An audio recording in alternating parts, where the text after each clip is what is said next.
Os 20 de dezembro de 2012, véspera do fim do mundo, de acordo com os místicos, estudiosos do famoso calendário maia.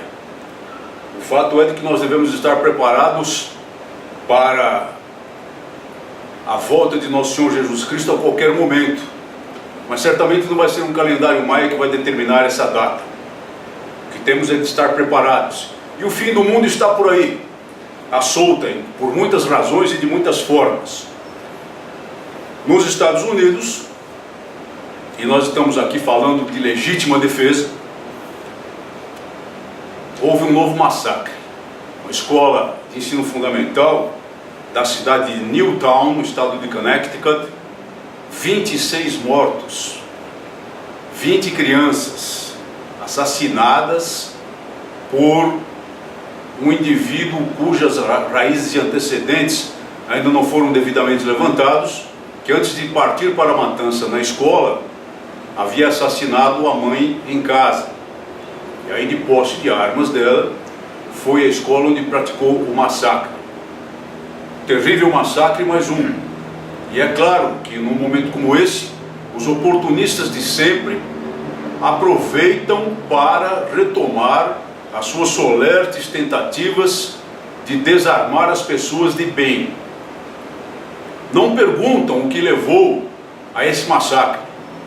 Não perguntam o que as pessoas daquela escola, professores, funcionários, certamente algum agente de segurança que deveria haver, poderiam ter feito para evitar o massacre, se portassem legalmente armas para a sua defesa, para a defesa das crianças, para a defesa da comunidade escolar. Então, o primeiro oportunista de todos é o presidente da República dos Estados Unidos da América, Barack Obama, que no dia seguinte já apresenta ao país a formação de uma comissão que irá propor modificações na questão da posse do porte de arma nos Estados Unidos. Um problema de difícil solução nos termos em que o Partido Democratas e a turma desarmamentista do presidente Barack Obama querem, porque afinal de contas há uma emenda constitucional, a segunda emenda à Constituição dos Estados Unidos, que assegura a posse e o porte de armas de fogo pelas pessoas de bem no país. E vencer uma emenda constitucional já incorporada, portanto, à Constituição, só com outra emenda constitucional, o que não é fácil, primeiro pela composição de maioria republicana da Câmara dos Deputados, e segundo, porque a maior parte dos estados dos Estados Unidos tem firmes disposições em favor do direito à posse mansa e pacífica de armas de fogo pelos cidadãos. E entre outras coisas, dispositivos interessantes vigentes na legislação daquele grande país, uma emenda constitucional, ainda que aprovada pelas câmaras federais, a Câmara dos Deputados e do Senado, precisa também da aprovação de um determinado número mínimo de legislaturas, melhor dizendo, um determinado número mínimo de corpos legislativos dos Estados-membros a aprová-la. Então não vai ser uma parada muito fácil, mas aqui também os oportunistas estão atentos. Lembram-se do caso já tantas vezes mencionado por nós, do senador José Sarney depois do massacre do Realengo. Vamos aqui repetir o que já dissemos. Agora vem o senador Sérgio Souza, sobe à tribuna no dia seguinte, senador Sérgio Souza, lá do PMDB do Pará, para fazer um discurso em prol do desarmamento geral no país, para evitar tragédias e reduzir violências na ótica dele. Aquela velha tese desmantelada há tanto tempo, contrariando, entre outras coisas, o que é muito importante sempre lembrar, uma decisão popular do referendo de 2005. Mas são os oportunistas que agem aproveitando as tragédias e, como já dissemos aqui, vivem, na verdade, a torcer por tragédias para poder encaixar as suas teses. Que essas pessoas não enxergam é o que poderia ter sido evitado se as pessoas pudessem se defender adequadamente.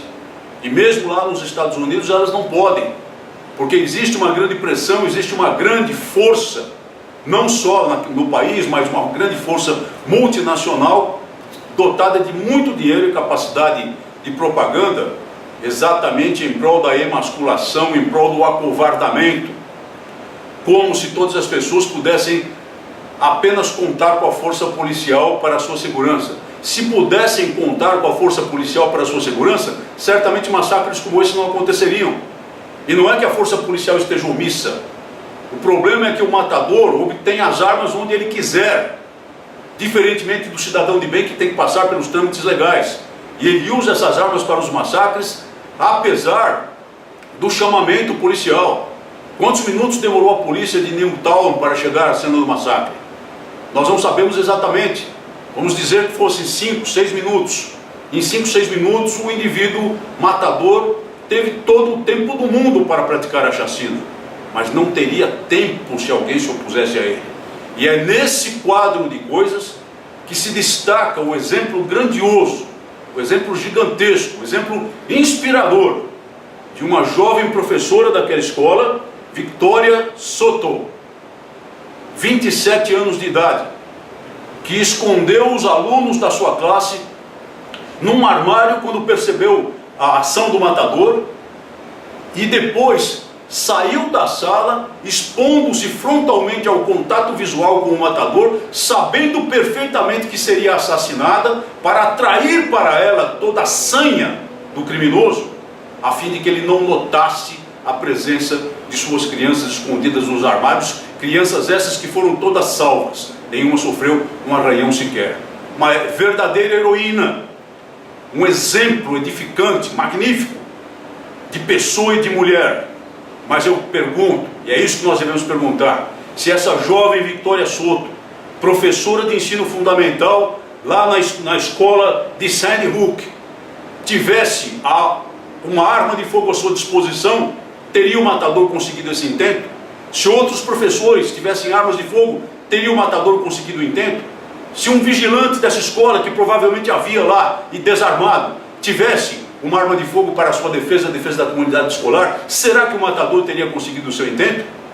Essa é a pergunta que deve ser feita. E provavelmente o massacre não teria ocorrido, ou pelo menos não teria ocorrido nessas proporções. É essa a verdade que tem que ser gritada ao mundo inteiro.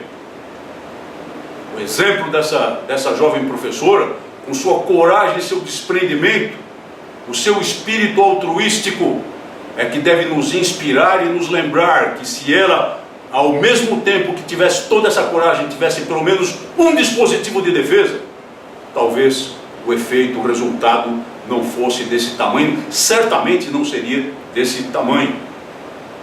Aqui no Brasil, um estudo publicado pela BBC, mas repercutido pelo jornal Estado de São Paulo, mostra que no ano de 2010, nada melhorou em termos de homicídios dolosos no país, pelo contrário, piorou e muito. São 36 mil vítimas fatais em 2010, fazendo com que o Brasil atinja o patamar de 19,3 mortos por homicídio doloso por grupo de 100 mil habitantes, só perdendo para a Venezuela, pacificada, do Chávez, né? Onde só os amiguinhos dele têm armas de fogo, e para a Colômbia. Isso em 2010. Quando todos os defensores aí do Estatuto do Desarmamento e do Desarmamento Civil dizem que o controle de armas em mãos de civis promoverá a redução da violência e a diminuição, a redução e quem sabe até a extinção, né, dos homicídios dolosos. É fato que a maior parte deles, 60%, são praticados mediante emprego de armas de fogo.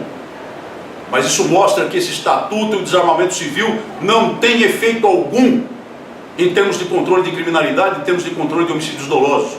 Um outro estudo, não sei se coincidência ou não, divulgado pelo Núcleo de Estudos da Violência da Universidade de São Paulo, embora dizendo que as conclusões não são claras e que os motivos não são claros, mostra que na última década, principalmente nos estados do Norte e do Nordeste, simplesmente os homicídios dolosos explodiram.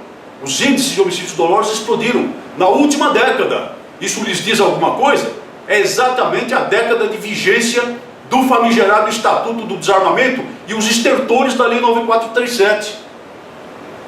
O fato é o mesmo de sempre, e o estudo da BBC deveria ter colocado os olhos naquilo que acontece lá na própria Inglaterra, lá no próprio Reino Unido, em que o desarmamento fracassou completamente e os índices de criminalidade explodiram depois do desarmamento civil. Porque muito claramente o matador, aquele que se dispõe a praticar a violência, sabe que não terá oposição, que a vítima é um pato sentado. É por isso que os homicídios dolosos explodem, porque ninguém tem condições de se defender a si mesmo. E eu sempre lembro que isso cabe à força policial, mas a força policial não está em 100% dos casos, todo o tempo presente para defender as pessoas. Muitas vezes essas pessoas dependem de um segundo para evitar o homicídio, para evitar a morte de si mesma, para evitar a morte de um vizinho, de um irmão, de um amigo, de um filho. Quando não dá tempo da força policial ser nem avisada. E é essa a grande realidade que esses novos estudos vêm a mostrar. Um dos nossos participantes no bojo disso tudo nos envia uma pergunta a respeito das notícias propaladas sobre a revogação do Estatuto do Desarmamento, perguntando se tem fundamento. Nós aqui lembramos com toda a cautela, porque não queremos de modo nenhum causar rupturas. Já deixamos isso muito claro. Não é exatamente isso. Há um projeto de lei extremamente importante do deputado Peninha em andamento, cuja relatoria na Comissão de Relações Exteriores e Defesa Nacional está a cargo do deputado Cláudio Cajado. É o projeto de lei 3.722 de 2012. No último artigo dele, ele revoga, sim, a lei que constitui o Estatuto do Desarmamento. Então, formalmente, haverá essa revogação. Mas não é que deixe de haver regulamentação, não. O próprio corpo da lei, 60 e tantos artigos, promove uma nova regulamentação. Uma nova regulamentação, vamos repetir, muito melhor, muito mais adequada para o país e para o direito de legítima defesa do que a do draconiano Estatuto do Desarmamento.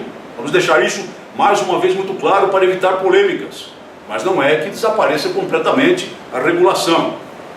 E no nosso papel, no Movimento pela Legítima Defesa, nós vamos contribuir e temos um texto praticamente preparado para contribuir com o relatório do deputado Cláudio Cajado, que já sinalizou muito claramente que o seu relatório será favorável ao direito de legítima defesa. Nós queremos melhorar ainda mais o projeto.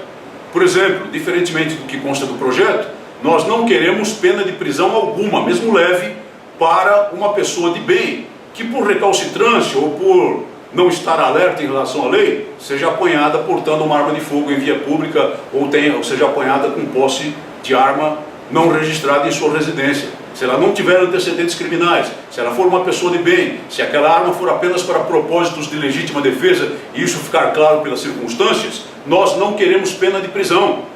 Não queremos nem pena de detenção.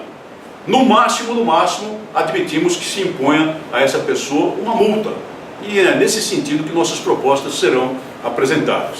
Devemos acompanhar e apoiar o deputado Cláudio Cajado, cuja posição é muito claramente pró-direito e que certamente apresentará um relatório adequado. Legítima defesa é um direito e nós o consideramos constitucional. Não é a ação de matadores que deve nos afastar dessa luta. Muito pelo contrário, a decisão sim de nos opor aos matadores, de nos opor aos chacinadores, quando isso for necessário, com o emprego de armas de fogo. Isso no Brasil e em qualquer parte do mundo. Terminaram os trabalhos no Congresso Nacional. Confusamente terminaram os trabalhos no Congresso Nacional desse ano. Então nada mais tramita, nada mais passa, e nem mesmo o relatório do deputado Cláudio Cajado sairá este ano. Então nós vamos também entrar num período de recesso aqui e estaremos atentos ao que acontece em termos de legítima defesa no Brasil e no mundo. Retornaremos no início de fevereiro. Muito obrigado por sua atenção e até o nosso próximo programa.